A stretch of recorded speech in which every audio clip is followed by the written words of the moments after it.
Hi and hello everyone, this is Coralfish. Earlier this evening I was at Oaksterdam in Oakland, California listening to Roseanne Barr give a great speech, and I wanted to share that all with you. I hope that you enjoy, and thank you guys for watching. Woo, woo, Oaksterdam! Green power! Deliver the pièce de résistance. Woo! What we all have been waiting for. Green power! Let us Aloha! give her a round. Aloha! Aloha! Woo, woo.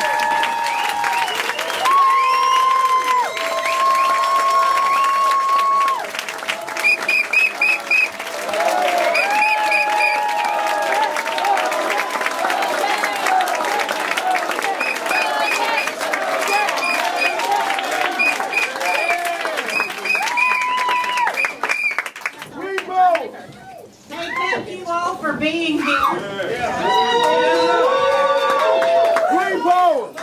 Hey, thank you all for being here. Thank you for breaking through your mind control programming, your MK Ultra mind control programming, to reach the other side where you actually have some free thought. And thank God that marijuana helps us get that.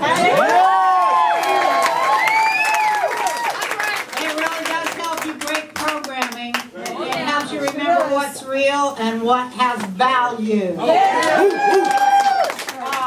Okay, so here's my speech. Should I go over there, Cynthia? Or just... Wherever you want to go. Okay, whatever. I just got these new trifocals too, and it's like I'm not very good at seeing yet.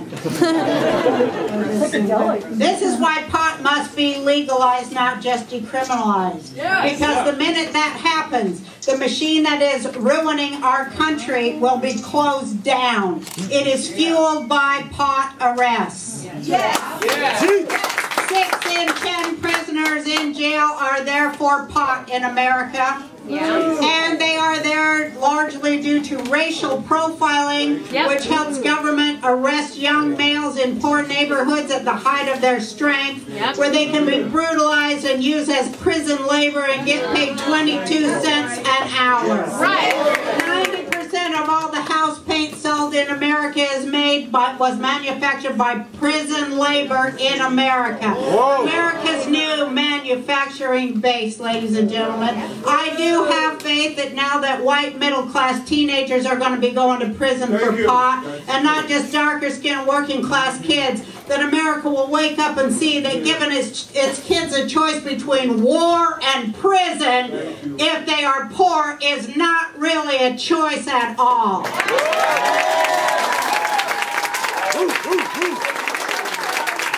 Especially when the cost of a college education is far less expensive to those who foot the bill for the prison military-industrial complex, which is you.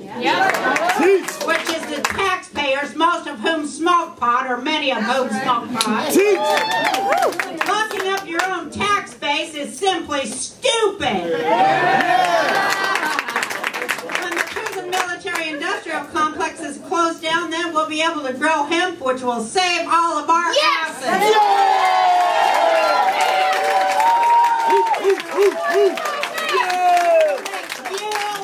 We will make shelter, fuel, food, and a whole bunch of other stuff for pennies. Automobiles! Without illegal pot, the war on drugs will end, which is good, since the war on drugs is really a war for drugs. Waged by rich people on prescription drugs against poor people on street drugs. The war on drugs is a class war. The war on drugs is a drug lord's wet dream. People are being tortured and murdered every day in Mexico. Pot is big business. Billions are invested in keeping it illegal.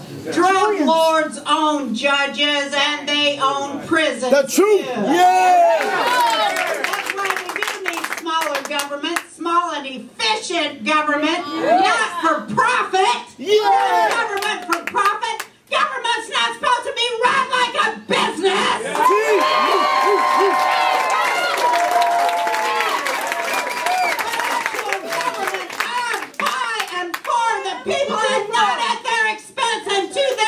detriment. Pot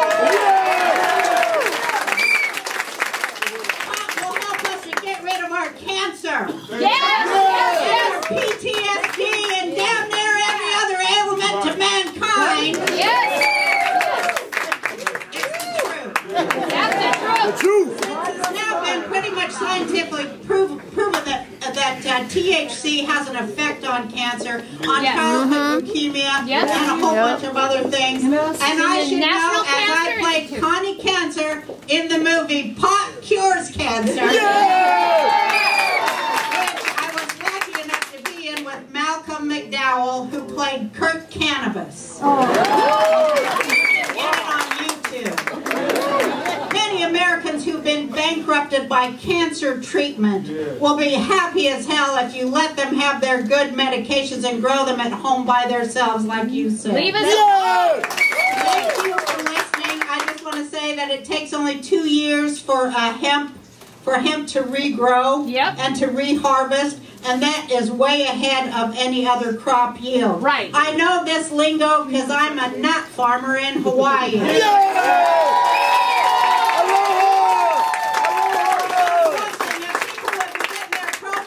Their protein from nuts instead of animals, we wouldn't be having any global warming. And we have our birds, our bees, and our fish. We will have no crops without those things. If they would let me grow hemp, which they won't because it's not a free country. Teach. But if I could grow hemp, I'd start businesses right and left and employ thousands, maybe hundreds of thousands of Americans. Come on. The geniuses that sit atop this outdated and obsolete form of capitalism called free market capitalism, which is hilarious, ironic. So ironic, because what it actually does is profit from the moral stain of slavery, and that's what they call free markets. Slavery. Which has increased 2,000-fold in the world since Ronald Reagan took office. And helped to overturn every gain that workers fought and died for over hundreds of years. It means less than nothing to billionaires that they cause the death of entire communities at whim. And then they turn around and fund the Right to Life movement, who don't give a damn for any baby or any fetus anywhere on earth.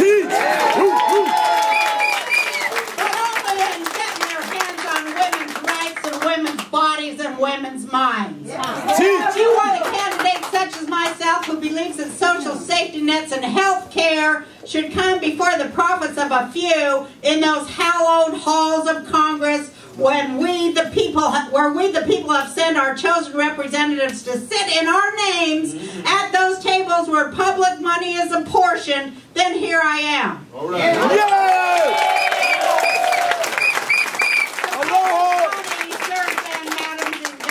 Belongs to the public. Not to no big contractors, but to the future generations of America. Amen. This system of racial inequality upon which the prison military-industrial complex is based is the world's most profitable business. It actually gets a payout when somebody's arrested and when they are detained and when they are sentenced too. Who pays for this failed system of endless war, endless debt, and endless death? Pot smokers! As I said, 6 in 10 prisoners in America are there for pot. And when they find pot in your home, they are free to take your home and everything in it due to their lobbying efforts against the people and at the people's expense. Locking up your tax base is insane, and so is this entire government insane. As racism, hatred, and sexism are all insane. Resist insanity.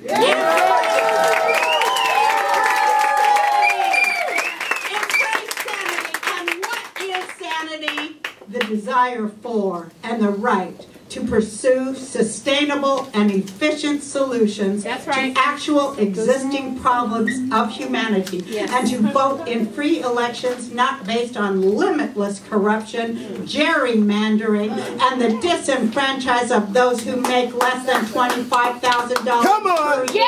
The minimum wage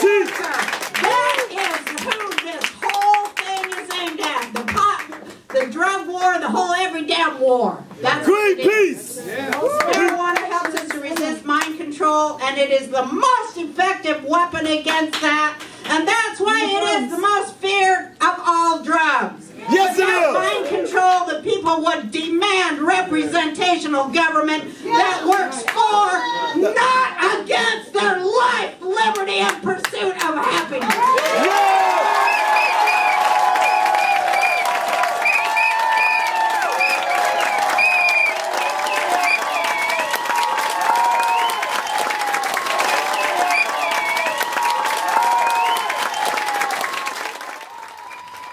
Stay high, everyone.